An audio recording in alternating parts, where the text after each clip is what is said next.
Do you think you have the moves? Are you king of the slopes? And do you know that Canadian girls kick butt? Well, soon you will, because today I've decided to take us all the way back to 2001 to check out SSX Tricky for this retro dive.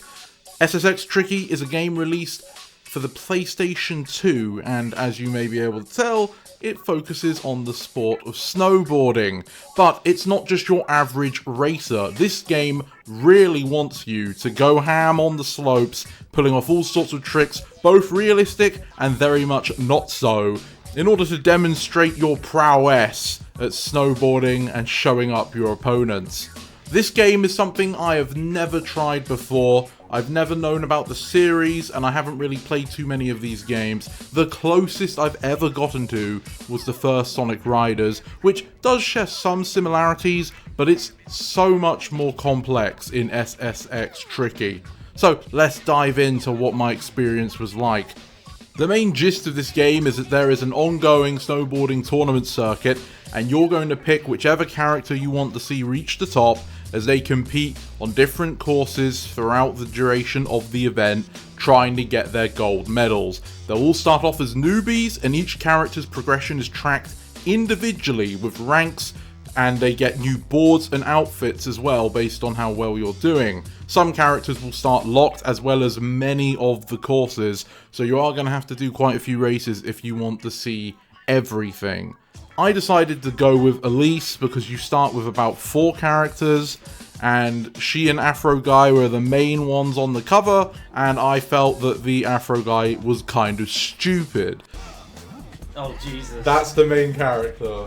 That's the main And character. I've saved him for you because I'm not playing as that guy. Jesus. So we went with her, and I think each character excels at slightly different aspects of the game. They come with their own boards, of which can be 3 types, such as Alpine, and I tended to just go with Freestyle because that sounded like the one that would be best for doing tricks, and clearly the game wants me to be doing that. Once you actually get onto the slopes, that's when you begin to realise just how much content there is on this game. Of course, the simplest objective of getting to the end of the track is relatively simple to perform. You just need to go down the course, gravity will do its work, you just need to make sure you don't crash into a rock or fall off a cliff. You can hold down a jump button and release it to get a little bit of air, but more importantly, when you hit a ramp or a curving slope, you can release it to get a lot of air. And it's when you're in the sky under such conditions, you want to start performing tricks, which will earn you a boost to keep the speed going both in the air and on the ground. It looks cool, and there's a reward system where if you can get a certain amount of tricks, you'll get so many more bonuses. But back to the basic controls, aside from just jumping and turning, you can also hold back a bit to get some brakes going on, and most interestingly, if you flick your analog stick, you can try and pummel riders nearby and knock them off their boards, giving you an advantage, and also rewarding you with a full boost meter. So the ethics of snowboarding may not be what you think they are. Yeah, how'd you like it, mate? Oh, you get loads of boosts for taking someone out. Yeah, you wanna What the heck? beat people up. That's what I've figured out. That's the strat. You even got me the Uber trick. Yeah, that's the strat. Wow. Just kill your Violence. opponents. There it is. And the controls for doing tricks are definitely not what you think they are. You get given 4 basic buttons, the ones at the front of your controller, the triggers, and the bumpers. Each one of these will make your character perform a different trick action, and you can chain as many of them together so long as you haven't hit the floor yet. But keep in mind, if you're in the middle of doing a trick and you crash onto the ground, you're not going to have a graceful landing, and you won't be rewarded with anything either. So make sure you don't get too greedy. On top of those buttons, if you press the boost button whilst tricking, each type of trick has an alternative version that you'll be able to access, usually giving you greater rewards and score. But again, it means you need to time your landing. On top of this, you can hold more than one of those buttons at once together to get a new trick, which can then be augmented by holding down the boost button.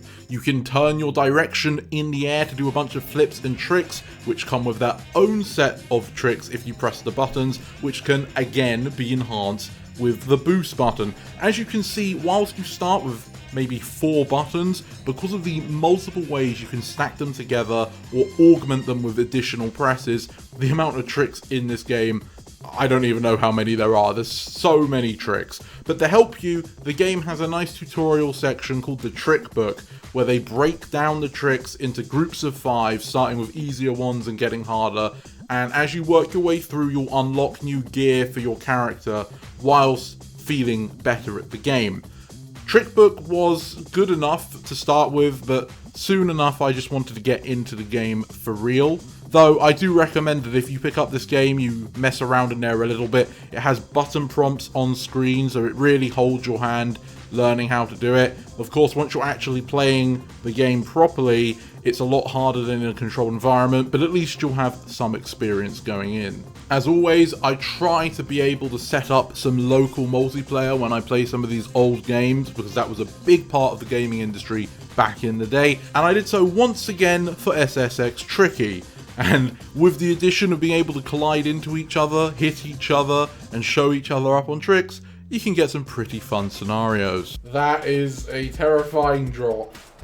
And that man is brave. Yeah, who would want to sit there? You've got a lot of enemies. Eddie, you're dead. 2 enemies. Okay, here we go. Oh, this moves. Oh, what the heck? Oh, I got the... Woo! I'm in the lead. Oh! Out of my way. What the? Rob, dead last.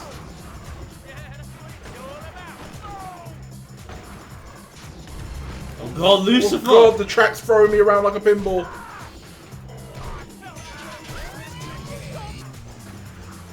Okay, lots of big turns on this one. Yeah, I need a big trick. You can take a risk. Plenty. There's technically no out of bounds if it isn't going to kill you. Any of those bends, you could just cheese if you're brave. I was doing so well, and then I face plant. Do some of the less ambitious ones if you're finding it too hard. There you go. My ambition waits for no one. Thanks. Thanks for that. I didn't realise. Oh, damn it! Honestly, I'm just trying to punch people. That works a lot better than I trying don't know these about tricks. that. It's working for me. Oh, you've gone off piece.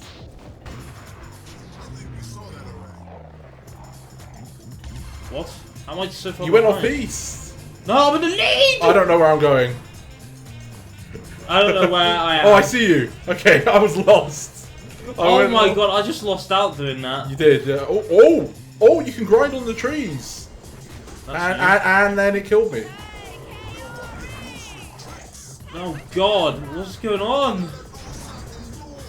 This course is rough. There are a lot of steep drops, it did say. Come here, Lucifer! Yeah, I'm just trying to... Oh my god, I'm just trying to stay on the track at the moment. Yeah, I'm struggling to do that. Knocked him! Oh my god. He knocked you. I've knocked someone else! Oh my word, I can't tell what's going on. I'm just beating everyone up. I'm on a warpath.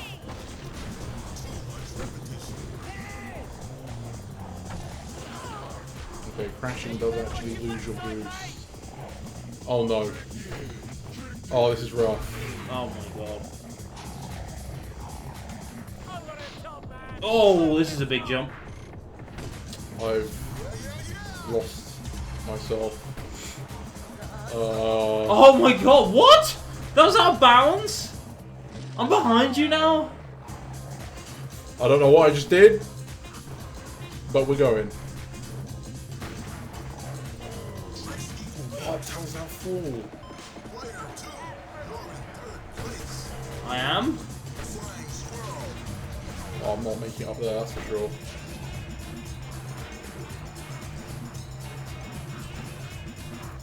Oh my god! This is not my race. First place! Come on! I see him.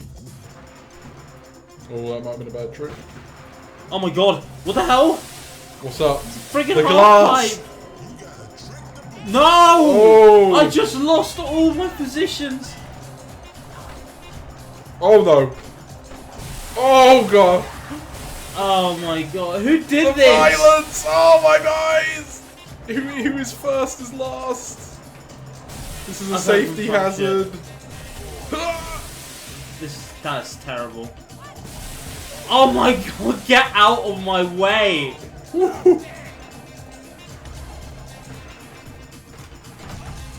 Oh god.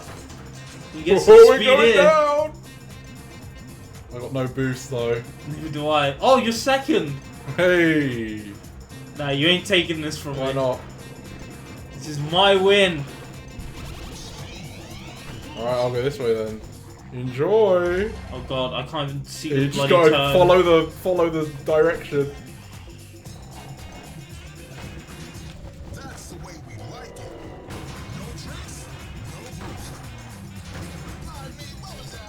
Oh my god, I flipped on a flat. Oh my god. There's a finish line! Let me take a win! Yes! Wow. You did it. For once. That was a brutal track. That was a good track. Oh. You're talking to a tummy. Honey, let it go already. Huh? I don't know. What the heck? Like, your guy's short, apparently. The game just has this style to it, this early 2000s style. The presentation, the music, the whole gameplay focus on doing these tricks. But even in some of the level design, these wide expanses that you're sliding down don't restrict you to the course itself. Now yes, it's recommended, especially as a beginner, that you follow the path designed for snowboarding, but especially on some of the more mountainous ones, you can just go off-piste. There'll be trees, there'll be bottomless pits, there'll be rocks, but if you're brave and skilled enough, you can weave yourself between to get shortcuts, find secrets, or just have a good time. I was not at the level of consistently doing this, and half the time I even tried, it was by complete accident. But there is a lot of fun opportunities to find off-piste if you're desperate for a win, or if you're playing the alternate mode, the show-off mode. It's all about doing tricks, getting multipliers until you hit the end of the racetrack. Your time doesn't matter here. And you might find yourself doing this a lot if you want to practice the tricks, unlock certain stuff for your characters, or if you find the races too tedious. To unlock more gold medals, thus characters and stages, you'll need to do one of the two in the tournament mode, race or show off. But with the race, you've got to do 3 heats. Basically, that means you need to win 3 times in a row on the same track. Whereas with show off, it's one and done. If you get gold medal, you're done with show off and you move on to the next one. That makes show off far, far superior in unlocking content if that's your goal. But if you don't have anyone to play with and you want the experience of racing against the competition, then yeah, you might do races. Though single race serves that just fine as well. There's a strange gimmick where the characters have friends and enemies. You can check out their bios on their character select page to learn more about them, but the friend and enemy system confuses me. I think it means the AI is more likely to try and punch you if you're near each other, and if you are aggressive to them on the racetrack, over time you can turn people who are neutral to enemies, friends to neutral, and enemies to really big enemies, I guess. But in practice, there seems to be no real reason not to hit people. It gets you a full boost meter, it puts them out the race, and if you're trying not to hit someone because they're your character's friend, which I tried a lot of times, the AI will just accidentally crash into you and you'll both fall out and hate each other anyway. So I'm not really sure if this system works as intended. Yeah, it's a bit of an odd one. Don't break anything on the way down, chicken legs. Oh, get over yourself. Still, this game was a pleasant surprise for someone who doesn't really play games in the genre. I can see someone becoming an absolute wizard on these snowboards with the amount of freedom in both how you complete the course and what tricks you're able to squeeze into every jump. Each course has secrets that you can try and find in the level design, not just going off piece, but actual hard to reach areas that might require you to rail grind in a very specific way, or chain a bunch of really hard turns and jumps to reach. And probably the peak example of high skill in this game is the tricky meter itself. When you max out your boost meter, the word tricky slowly fills in with red, and during this time you'll be able to produce special tricks, each one based on the button combination you held in the air whilst the tricky was red. And if you can get enough of them, you'll fill out the word tricky and something happens. I was never able to fill out the whole word. I would screw up or the race would be over well before then. The best I got was halfway. So maybe you can let me know in the comments down below if you had any success and what that does. Overall, I had a pretty good time playing this game, and I might play it again here and there for fun. I do recommend it if you have the means of acquiring it, but it is a very old game, and if you can somehow play it with someone else, you'll have an even better time. That will be all for today's retro dive though. Please let me know your thoughts down in the comments, and I hopefully will see you on the next one. This is the Mighty Mage, signing off.